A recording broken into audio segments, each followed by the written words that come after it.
Tak toto tu ešte nebolo. Mestská hromadná doprava možno pôjde o pár rokov vzduchom. Unikátny experiment by ako prvý mohli otestovať v Nitre.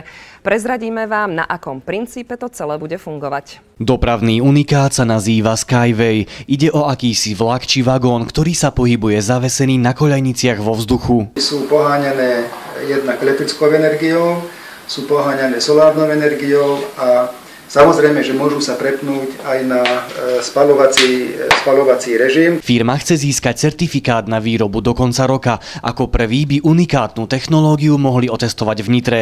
Vyriešiť by mala najmä dopravné zápchy v meste. Priemerná rýchlosť takej mestskej súpravy, mestského koľajového systému je zhruba 120 až 150 km za hodinu. Ďalšou výhodou je, že mesto sa dá zosieťovať do 2 rokov a netreba pritom rozkopať cesty. Prekážkou ale bude zrejme finančná náročnosť. Náklady na kilometr trate sú medzi 1,3 až 3,6 milióna eur.